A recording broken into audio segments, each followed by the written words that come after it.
Hi there, Claudette Chenevert, the stepmom coach, and I'm here to talk today with Lisa Honold about internet security. And so before I start, I'm here to help stepmoms build and create stronger and healthier step-family relationships one step at a time. And I do this by providing you with information, resources, and guidelines to help you understand what your role is as a mom, as a stepmom, as a parent, as a wife, woman, partner. So today I'd like to introduce you to Lisa Hano, who is an online safety advocate, who is passionate about keeping kids safe online. Oh, yes, for sure. Teaches parents, educators, and organizations how to be the guardrails of the information superhighway by setting up boundaries for kids online. We all need this. She's a positive, disciplined parent educator and is in the trenches of a parent of 3 digital natives of her own. So you can find Lisa at www.parentingdigitalnatives.com. So welcome, Lisa, to our conversation today. Thank you, Claudette. It's good to be here. Oh, I'm glad you're here. So today we're going to talk about something that's really important that I saw on Facebook not too long ago, and it's the Momo challenge. Now, I'm sure you've heard of it, and if you haven't, we're going to talk a little bit about what the Momo challenge is, and I'll let Lisa go more in depth about it. But I think it's really important to talk about whether it's true or not, because there's a lot of controversy about this. We need to talk about internet security and to keep our kids, our stepkids, our grandkids safe from what's out there. So Lisa, tell us a little bit more about the Momo challenge. I would encourage parents to Google the Momo challenge just for the picture that comes up. Don't have kids in the room. No. It's a frightening picture, and the graphics go along with the premise that Momo is a person who encourages kids to kill themselves. So it's a suicide challenge. It's completely frightening for anyone that hears that. Adults immediately freak out. It's a freak out moment for us. Yep. The thing is, it started last year, 2018. It started on the WhatsApp app. Very few people actually saw it. There are a few suicides that are attributed to it. The details are really sketchy. Then fast forward to this year, it started resurfacing in January. The news media took it on, and it was everywhere for a few weeks in the news. And they said that it was on YouTube. YouTube has since come out to say, no, it's not. We can't find it anywhere. I dare you to find a screenshot, get a screenshot, and share it with us, because we don't believe it's on our platform. We've scrubbed it. We can't find it. Whether or not it's there, this is a great opportunity to talk to our kids about online security and safety, and that the kids can approach us at any time, even if they're embarrassed, even if they're ashamed, even if they think they did something wrong. We're still here. There's nothing that's going to make us love them less, and we need to be that resource for them. The suicide rate for kids, for teenagers, is climbing every year, and we need to pay attention and stop the suicides from happening, stop the self-harm from happening. One way to do that is to be that resource for kids. If you're not a parent, you can still be that resource as a mentor and a leader in the community. I love what you shared, because as a stepmom, you know, I see your role often as being a role model, as a person that kids can come to and share what's going on, because sometimes at home it may not be, or for some kids it may not feel safe or positive to go and share what's going on with another parent. And so, you know, your role as a step parent is very important, especially in this, where if you can be a sounding board for your stepkids, and my kids are adults and so have children of their own, so they haven't gone through this, but I have grandchildren who are on YouTube and watch the YouTube kid channel. And although I have objections, I'm not the person who is raising these kids, but I can share some information and resource about some of why I am concerned. And one of the reasons why we're doing this interview series is to help people get the resources and information they need.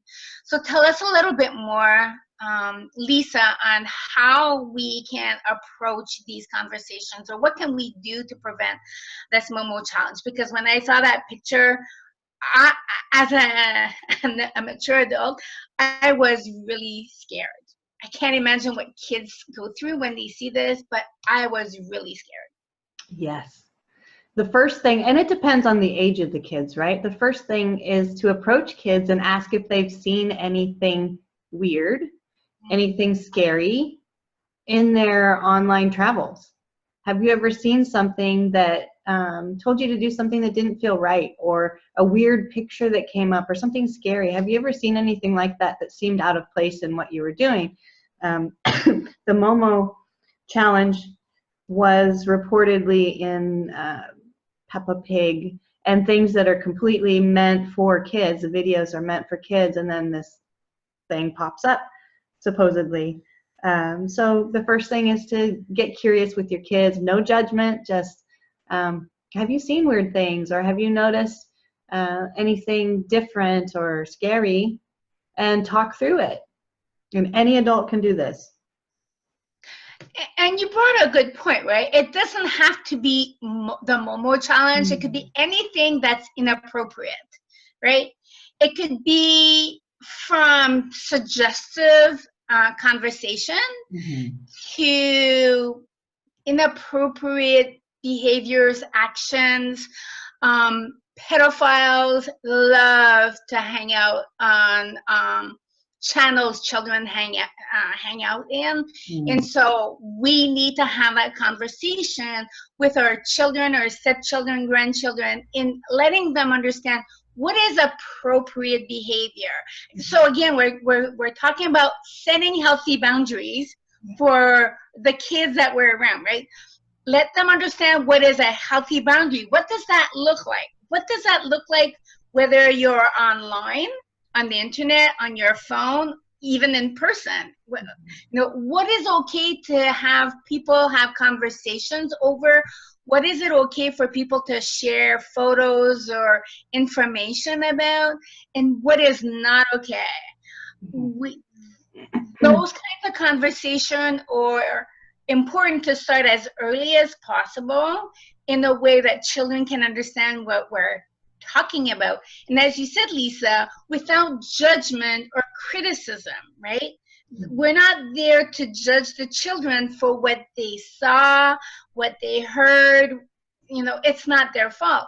So we need to invite them to share with us in a way they feel comfortable and that they can trust us in the conversation. The other piece of the question is about peer pressure.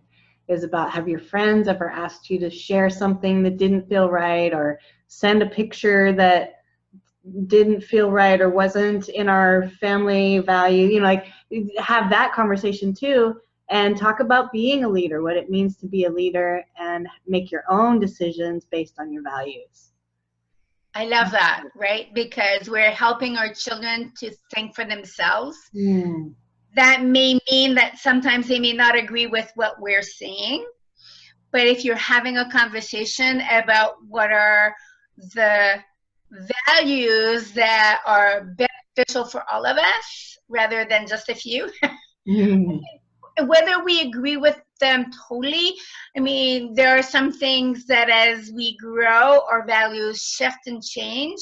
It doesn't mean you allow the person to be a bad person, but it may just mean you don't agree on everything, and that's okay as well, as long as everybody's safe, everybody's secure. And if you're talking about young children, these are guidelines under your house, under your home, that you know you ask them to follow. for their security and safety. So how can people find out on how to be more safe and secure and ask those important questions when it comes to these kinds of challenges? The best place to go is on Facebook. You can follow me at Parenting Digital Natives. And I post things like the Momo Challenge as they come up and they're topical. I'll post some conversation points as there are other apps or danger points. Those get into my posts as well. I want parents, step-parents, grandparents. I want community to be involved as adults in the conversation. So that's a really great place for resources to go. Excellent. And so what is your website that people can go and see more about what you do as well? ParentingDigitalNatives.com. Well, thank you, Lisa. And if you want to have more information about step families and blended families, you can find me at stepmomcoach.com. You can also use the hashtag stepmomcoach. I'm on Instagram, Facebook, Twitter, just about everywhere on the internet. So I hope you enjoyed this conversation. There's a lot for us to learn, and if you enjoyed it, please share it with your friends and your family, co-workers, anybody who has children who might benefit from this information. All right, well, thank you very much, and we will see you next time. Thanks, Claudette.